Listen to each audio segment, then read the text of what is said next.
Okay, let's move on to what we're going to talk about today. As some of you will know, we've been doing the fruits of the Spirit. We've been looking at all those different kind of aspects of what the fruits of the Spirit are. We've already looked at love. We've looked at joy. Terry looked at joy last week. Today we move on to peace. Peace is an interesting one to try and explain. But I just wanted to think about it in a little bit of a different way to start with. I want you to think about how you might greet someone when you meet them or when you answer the telephone. How would you maybe greet them? Some people just say hello. Some people are very formal on the telephone and they'll tell you their telephone number. Or if you remember, I've written it down here so I can get it right. Some of those who remember a TV programme from a while ago might remember the Bucket Residence, lady of the house speaking. That's just how Andy answers the phone when we're at home. Obviously, it's all changed a little bit these days because many of us have got mobile phones, so most of the time we know who's calling. So we almost start the conversation rather than start with the greeting. But obviously, if most of the time we use hello and we use goodbye or bye when people leave. I didn't know, I looked this up, that hello came into common usage because of Thomas Edison, the so-called inventor of the light bulb. He wanted anybody that used his phone had to say hello. That was what he wanted. So if anybody that worked in his in his building or lived in his house, if you answer the phone, I want you to say hello. Now, if you may know this. If Alexander Graham Bell, the creator of the telephone, he wanted the word ahoy. Can you imagine if we were all walking around going ahoy to everybody? It just wouldn't work. But there's lots of different ways that we greet each other. Now, many of you may or may not know that goodbye is actually a mashup of a number of words. Goodbye, it was God be with you. And it slowly got shortened to goodbye. So actually when we were saying, hello sweetie. What's she saying? I want to say hello. You want to say hello? You want to say hello? No, okay, I knew you were going to do that. Ahoy! So when somebody used to say goodbye to you, actually they were sending you off with a blessing. God be with you as you go. And so that, there's lots of different nations use different things. I like the fact in Hawaii, you get aloha, which means hello, and goodbye, just to confuse you. So you don't know if they're ending the conversation or starting a new one. But actually, one of the things you may never have had said to you is shalom. Some of you may, but lots of you probably have never had the greeting shalom. And shalom means peace. And if I get back to my talk, I know what I'm saying now. So shalom is all about the subject today, peace. Peace is a word that can be understood in many, many ways. If you saw the post we put on Facebook last night, it was kind of one of those peace from the 60s and 70s where you can imagine a hippie in a kaftan. Hey, peace, man. Yeah? And I think it's been lost a little bit in some of these different ways. Peace, the peace of shalom, the greeting you would hear in certain religions and parts of the world, the peace of shalom means much, much more. It means a deep, rich, life-impacting peace. It's not just the absence of war, or the absence of misery, or the absence of anxiety, or the absence of suffering. It's much, much more. It's the presence of the Spirit of God, the Holy Spirit, the Spirit of peace being inside us. And so just as we've talked about the love that comes through the fruit of the Spirit, that we may become more loving, and joy that Terry spoke about, that there's that joy inside us, the idea of Jesus, others, and then yourself.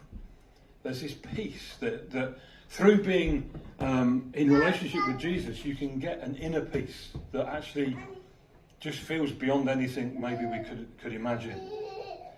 The true biblical shalom refers to an inward sense of completeness or wholeness.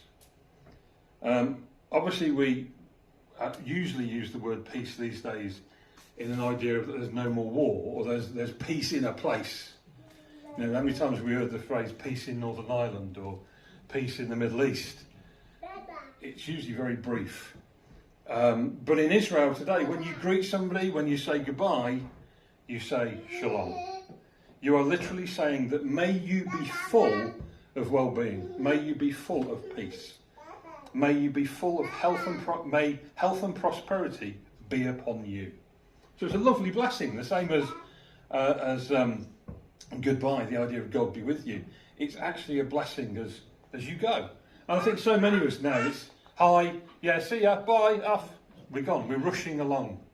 But actually the idea of shalom, actually it's a lovely thing to say to somebody, that idea of peace. Whatever you're going through, whatever you're going to face next, may you be peaceful. May you feel an inner peace. There's a Bible verse in the Gospel of John, chapter 14, that says, where Jesus says, the Advocate, the Holy Spirit, from whom the Father will send in my name, will teach you all things and will remind you of everything I have said to you. And then he says, peace I leave with you. My peace I give to you. I do not give it to you as the world gives it. Do not let your hearts be troubled, and do not be afraid. And that's a similar sort of thing to shalom. It's not the same word. It's a Greek word, which I'm not even going to try and say.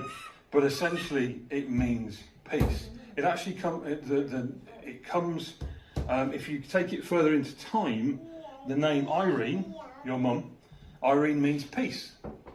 So it's a word that would have become Irene. But the idea is that actually, I'm leaving that peace with you. That sense of well-being, that sense of, I'm not going to leave you on your own with you. He's leaving security, safety with you. And obviously we live in a world where, even more than ever before, we seem bombarded with bad stuff. Whether it's lockdowns, whether it's pandemics, whether it's war in different countries, whether it's cost of living crisis, fuel, gas fight, everything. It just seems overwhelming. But actually, Jesus is saying, trust in me, I will give you peace. He can't change it all, but he can give you a sense of inner peace that you are not alone as you face it. Apparently there was a book written called Lessons of History. And over the last 3,421 years, guess how many years there's been where there's been no war? Well, no, it's a bit more than that. That's a bit pessimistic. Come on. Out of 3,421 years, the last of those, there's been 268 years where somewhere in the world there wasn't war. That's pretty bad, isn't it, really? That's really depressing. But actually, that sort of peace, as I say, isn't what we're talking about. It's the peace that Jesus brings. That most of the stuff we get given in the world, stuff, doesn't bring us peace. We can't buy peace. We can't manipulate peace. We can't turn to peace on the telly or on the internet. It's not that simple. It's something that only Jesus can give. And I was thinking about this today. Lots of other religions, in order to get peace, you have to go through something. We think of things like maybe yoga to get your inner peace, and you have to do something in order to eventually end up with peace.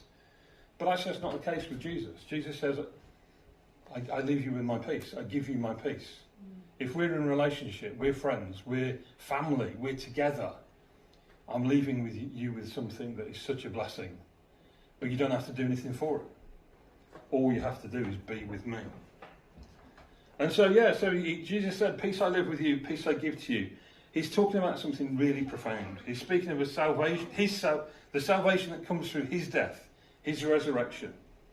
And, he's talking to his disciples, his best friends, those who were going to continue the message of Jesus to others after he'd gone.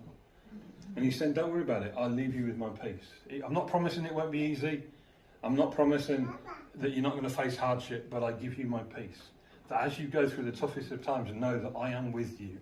I am in you, and I'm going to give you everything you need to keep going.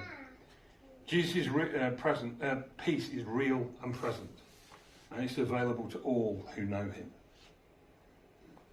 And I suppose, like every aspect of what we'll talk about in the fruit of the Spirit, it's going to get tested. There are some times you might not want to love somebody, and your love might get tested. There's times you're not going to feel that joyful. There are times you might not feel that peaceful, and as we go on, all of these things are going to get tested. But actually, it's about how we trust in Jesus and keep taking that next step. If you think about it, anybody gardeners, or I know Phil is, I've seen many pictures from Phil's allotment, and I've even tried some of his vegetables and stuff. But you know, Phil, you can't just have a seed. It's not Jack and the Beanstalk. Put it in the garden, then tomorrow we can go, okay, we've got vegetables or fruit. It has to be nurtured. You have to put it in the right soil. It has to have the right feed, the right water, even the right sunlight. Is it too much sun? Is it not enough sun? We need to nurture the fruit and the vegetables in order for them to grow. And the fruits of the Spirit are very, very similar. If we just take them for granted, if we just go, oh yeah, it says in the Bible that there's these fruits of the Spirit. If we give our lives to Jesus, then this is what happens. But actually we know that vegetables start off small. They start off as a seed or a shoot, and they'll grow over time. But we have to look after them. We have to keep an eye on them. And just like that, if we accept Jesus and that fruit of the Spirit is growing in us, it will develop over time if we keep aware of it and if we keep focusing on it. So it will become easier to love. We'll have more to be joyful for. We'll feel easier that we can trust in Jesus and feel peaceful and so on. It's something that we have to develop over time. We know that sometimes fruit and veg can be damaged. You know, we've heard of it this year, haven't we, with too much sun. Things got fried. And so there are things now we can't have, or they're too expensive to buy because they got wrecked for too much sun. But we also know if it gets too wet or too cold, or basically we live in the wrong country, don't we? Because there's no weather that is any good. The only thing people seem to be able to grow in this country is like marrows and courgettes, and then they deliver them all to the mission because nobody seems to want to eat them. But actually, things can get damaged, and like that, we can get damaged. We can get damaged in our relationships with each other, in relationships with the church, or just every day to day. But actually, if we keep going back to Jesus and saying, this is what you promised me. You promised you would leave peace. You would give me joy. You would show me how to love. Then actually that will nurture and grow. And hopefully as we go over the next few weeks and look at the different aspects of the fruit of the Spirit, you'll see that actually each one has its own uniqueness. And actually there may be times where one is more important than another in your walk, in your life. Sometimes you may think, actually I need to lean on peace a lot more today. Or I need to know how to feel joyful because I've gone through a period where I've lost all joy. But it's known that that's there inside you, and by nurturing it, by spending time with Jesus, with other Christians, with other people that want to support and encourage you, that actually may improve. So that's all I want to say for today. I just want to offer you shalom as we finish. I'm going to wander back over there and put the